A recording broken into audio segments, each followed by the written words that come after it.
New York. 8.3 million inhabitants. 32,000 streets. 5 boroughs. 3 rivers.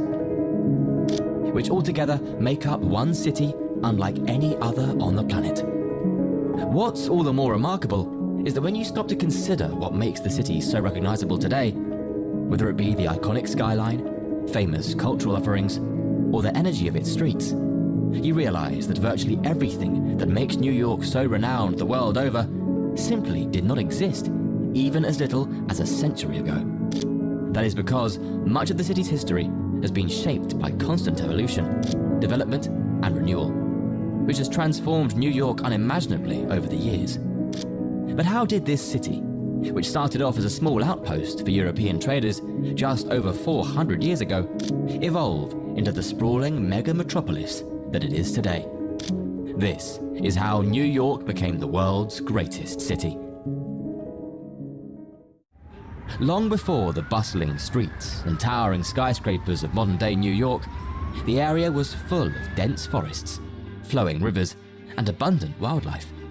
The land itself was home to groups of Algonquin-speaking Native American tribes, chief amongst which were the Lenape people, who lived in harmony with nature, hunting, fishing, and cultivating the land in an undisturbed manner for some 8,000 years until the arrival of the first Europeans. The European exploration and colonization of the Americas began in earnest at the outset of the 16th century, as navigators from nations like Spain, France, and the Netherlands sought out new trade routes to these newly discovered and resource-rich territories. In 1524, the Italian explorer Giovanni da Verrazzano, sailing under the flag of France, became the first European to set eyes on the shores of what would one day become New York Harbor. Verrazzano claimed the area in the name of France, although any attempt to follow this up with colonial settlement failed to materialize. It would be almost another 100 years before Europeans would return to the area, and it would be the Dutch who would ultimately leave the first lasting impression on what would eventually become New York City. In 1609, the English explorer Henry Hudson, who was in the employ of the Dutch East India Company, had been tasked with finding the elusive Northwest Passage, purported to connect the Atlantic and Pacific Oceans. Whilst on this expedition, Hudson sailed up the northern river of New York Harbor, which now bears his name in honor of his discovery. He claimed the land on either side on behalf of the Dutch Republic and, in the process, established a foothold for future Dutch settlement and trade in the region. The following decades saw Dutch trading posts established along the banks of the Hudson River, as well as others dotted along the coastline, stretching from the Delaware River to Cape Cod, which formed the wider territorial claims of the Dutch colony of New Netherland. Initially, these isolated dwellings and their occupants were focused entirely on the commerce produced by the fur trade, but in 1624, the Dutch West India Company decided to send a ship full of colonists to establish permanent civilian settlements in the region. They first landed on what is now Governor's Island, but were then dispersed amongst the chosen sites for settlement across New Netherland. A small group were disembarked on the southern tip of Manhattan, after it was decided to construct a fortification there to protect the entrance to the Hudson River and the valuable cargoes of the fur trade which passed upon it. With that, the foundations of Fort Amsterdam were laid out in 1625, and it quickly formed the epicenter of a new settlement which sprung up around it. New Amsterdam was born, and so too were the beginnings of New York City. Just to quickly pause for a moment and let you know that making these videos involves a lot of work on our side, from researching, script writing and animation, to editing and final composition. Although this is very much a passion project and something we truly love doing, it can, like any kind of work or aspect of modern life, take its toll on our mental health. There have been times when the pressure of meeting deadlines, the stress of ensuring the quality of our content, and the constant need to be creative have left us feeling overwhelmed and mentally drained. It's during these moments that we've realized the importance of prioritizing our mental well-being and seeking support when needed. Just like how we put in hours of effort to create the best possible content for our viewers, It's equally important to invest time and energy in taking care of our mental health. Whether it's taking breaks when needed, practicing self-care, or reaching out for professional help, we've learned that addressing our mental health is crucial for both our personal and professional lives. That's where BetterHelp, today's paid partner, comes in. BetterHelp is an online therapy platform that makes starting therapy easier and much less intimidating. With BetterHelp, you can have therapy sessions as a phone call, video chat, or even messaging, whatever's the most comfortable version of therapy for you. They can match you with one of over 1,000 credentialed therapists in their network based on your needs, preferences, and location, giving you access to a wider range of expertise than may be available in your city. If you feel like your therapist isn't a great fit, you can switch therapists with a click of a button in your settings at no additional cost. Join over 4 million people who've used BetterHelp to start living a healthier, happier life. Go to betterhelp.com/thisishistory or select This is History at sign up for a special discount off your first month of therapy. In the following year of 1626, with the hope of legitimizing their claim to the new colony, the Director General of New Netherland, Peter Minuit, purchased the land of Manhattan from a small band of local Lenape Indians in exchange for traded goods worth 60 guilders, roughly $1,000 in today's money. From here, the colony began to grow, and under Minuit's successor, Peter Stuyvesant, its population reached some 1,500 people by the year 1655. However, Stuyvesant was widely disliked by the settlers for the policies that he introduced. These included regulations on alcohol sales, attempts to assert control over the Dutch Reformed Church, and the blocking of other religious groups, such as Quakers, Jews, and Lutherans, from establishing places of worship in the colony. The Dutch West India Company attempted to intervene by introducing more lenient policies and reform. However, these plans were quickly interrupted by the outbreak of war. In the latter half of the 17th century, the Netherlands was locked in a fierce rivalry with England to become the uncontested maritime and commercial superpower of the age. Between 1652 and 1673, a series of 3 conflicts, known as the Anglo-Dutch Wars, saw Dutch and English fleets battle it out on the high seas for naval supremacy. It was against this backdrop in 1653 that the inhabitants of New Amsterdam decided to construct a defensive wall along the northern boundary of the settlement, modern-day Wall Street, to protect against potential attacks by English forces coming overland from New England to the north. Nevertheless, despite their best efforts to deter any would-be attacker, in 1664, the English sent a small fleet to wrest the entire colony of New Netherland and its capital of New Amsterdam from Dutch control. Stuyvesant was unable to call on any resistance and consequently surrendered the city without a fight. The English renamed Fort Amsterdam as Fort James, and the wider colony of New Netherland, as well as the actual settlement of New Amsterdam itself, as New York, in honor of James, the Duke of York, who would later become the future King James II. New York briefly fell under Dutch control again in 1673, but was quickly returned to the English under the Treaty of Westminster in 1674, which ended the series of hostilities between the two nations. Under English rule, New York continued to grow and prosper, fueled by a thriving economy and a steady influx of immigrants arriving from Europe. The city, however, retained many of its citizens, institutions, and practices that were introduced by the Dutch, including the institution of slavery, which had become embedded in New York's economy through the shipment of slaves through the port. So much so that by the 1740s, some 20% of the residents of New York were slaves, totaling about 2,500 people. As the 18th century progressed, New York emerged as a center of political and cultural change. In the years leading up to the American Revolution, the city served as a hub for the dissident organization called the Sons of Liberty, who targeted the sizable portion of New York's population who were fervent royalists. Similarly, the Stamp Act Congress of 1765 was convened in New York to unite the American colonies in opposition to the Stamp Act introduced by the British government. This articulated the grievances and taxation rights of the 13 colonies, which ultimately laid the ideological framework for revolution and the subsequent Declaration of Independence. During the War of Independence, New York City continued to play a pivotal role.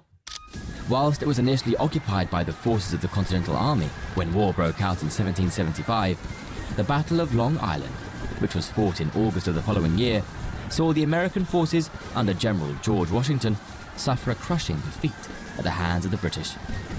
The subsequent occupation of New York by British forces would last for the duration of the war, with the city serving as a strategic base for their military operations across the country. By 1783, however, the war was ended with the signing of the Treaty of Paris, and the British began to evacuate their forces from the city, bringing an end to nearly a decade of occupation, which resulted in New York emerging as a shining light of liberty in the new American nation. In January 1785, New York was chosen to be the new national capital and played host to some of the most important events in the nation's early history, with the first president, George Washington, being inaugurated at Federal Hall in April 1789, as well as the first Congress being formed and the Bill of Rights being drafted, all in the same building on present-day Wall Street. With the dawning of the 19th century, New York had emerged as a global center of finance and banking, with Wall Street and Lower Manhattan being home to the Bank of New York, which was founded by Alexander Hamilton back in 1784, as well as the New York Stock Exchange, which was set up in 1792. Similarly, as the early 1800s progressed, New York continued to prosper as a center of trade and commerce, with the construction of the Erie Canal, linking the Great Lakes to the Hudson River and the Atlantic Ocean. Completed in 1825, the canal transformed New York into the nation's premier port, overtaking the likes of Boston and Philadelphia in both importance and capacity. As the city continued to grow in size, New York underwent a dramatic transformation as waves of immigrants from Europe and Asia swelled its population from 60,000 in 1800 to well over 500,000 by the middle of the century. Newcomers fleeing poverty, persecution, and political upheaval arrived in New York City in search of opportunity and a fresh start, thus transforming the city into a vibrant melting pot of cultures and ethnicities. The number of inhabitants within the city was also furthered by the abolition of slavery within the state of New York in 1827, leading to an influx of freed African Americans. The Lower East Side in particular became a focal point of immigrant life, with crowded tenements and bustling marketplaces teeming with new arrivals from Italy, Ireland, Eastern Europe, and China. However, with this dramatic increase in population came unintended consequences. The overcrowded living conditions were hotbeds for diseases such as cholera, which broke out multiple times beginning in the 1830s, and many of the packed tenement buildings were destroyed in the Great Fire of New York in 1835, which leveled some 50 acres of the city. Other poor and overcrowded neighborhoods, such as the Five Points and Hell's Kitchen, also had their share of poverty-related problems, with notorious criminal gangs, such as the Dead Rabbits and the Bowery Boys, roaming the streets and resorting to petty theft, robbery, and violence to make ends meet. The city's problems continued with the outbreak of the American Civil War, which engulfed the country in 1861. Although New York State was firmly part of the Union, the city's strong commercial ties to the South, coupled with its growing immigrant population and anger over conscription, led to divided sympathies. The New York draft riot of 1863 broke out over the resentment towards wealthy men being able to buy their way out of conscription, and the resulting 5-day riot marked one of the worst incidents of civil unrest in American history. Following the war, New York City entered somewhat of a cultural boom.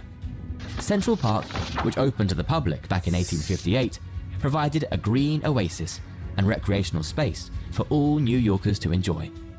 Meanwhile, the theaters of Broadway and the concert halls of Carnegie Hall played host to a dazzling array of performers and productions, cementing the city's reputation as the cultural capital of the nation. Similarly, New York saw the founding of several museums and libraries during this time, with the American Museum of Natural History being founded in 1869, the Metropolitan Museum of Art opening in 1870, and the New York Public Library being established in 1895. The increase in cultural offerings also saw journalism flourish, with newspapers like the New York Times, New York Herald, and New York World, playing major roles in shaping public opinion, and the city itself becoming a national hub for the media industry. New York's continuing expansion further northward up the island of Manhattan, as well as development of connections into the neighboring towns over on Long Island, spurred the development of infrastructure projects, such as the Brooklyn Bridge, which was completed in 1883. Then, in 1886, perhaps New York's most iconic and defining landmark was gifted to the city by the nation of France. The Statue of Liberty was sited in the middle of New York Harbor and served as a beacon of hope to the millions of immigrants arriving on its shores, before many of them were to pass through the immigration office established on Ellis Island in 1892, and then onto new lives in America. The rapid scale of development within the city continued well into the following 20th century, with the New York City subway opening in 1904, connecting City Hall to Harlem and Brooklyn. The city's skyline also saw its share of development during this time, with the likes of the Williamsburg and the Manhattan Bridges opening in 1903 and 1909 respectively. These feats were only outdone in scale by the competitive efforts of architects and developers who wished to build the tallest and most extravagant buildings in the world, which resulted in the iconic silhouettes of skyscrapers like the Woolworth Building, the Chrysler Building, and the Empire State Building, being topped off by the early 1930s, which proudly displayed the city's economic and architectural confidence to the world. Meanwhile, below ground, speakeasies and jazz clubs flourished during the city's era of decadence in the 1920s. Even though this coincided with the years of Prohibition, when the federal government outlawed the sale of alcohol, bootleg liquor and illicit entertainment flowed hand in hand. So much so that the city was estimated to have a proliferation of anywhere between 30,000 to 100,000 illegal clubs alone. The party times of the Roaring Twenties, however, came to an abrupt end with the Wall Street crash of 1929 and the ensuing Great Depression of the 1930s. Banks failed, businesses closed, and unemployment soared, leaving millions of New Yorkers finding themselves out of work and struggling to make ends meet. Many of the city's parks, including Central Park, became home to thousands of desperate people who constructed shantytowns named Hoovervilles, in an ironic jab toward the President Herbert Hoover for allowing their misfortune to happen. The situation for the city only began to improve with the outbreak of World War II in 1939. Although the United States would not enter the war for another 2 years, New York City found itself mobilizing for war as factories churned out tanks, planes, and ships for the Allied cause, while the city's ports and docks became vital lifelines for the transportation of goods across the Atlantic. When the US did finally join the conflict in 1941, many of its troops, sailors, and airmen found themselves embarking on huge ocean liners out of New York's docks that carried them on their journey to the front lines. The post-war years saw New York transform into the city that it is today. While many of the world's other great cities lay in ruins, New York emerged with new global prominence. It became the home of the United Nations headquarters in 1952 and inherited Paris's role as the center of the global art world, as well as becoming a rival to London's financial markets by the 1960s.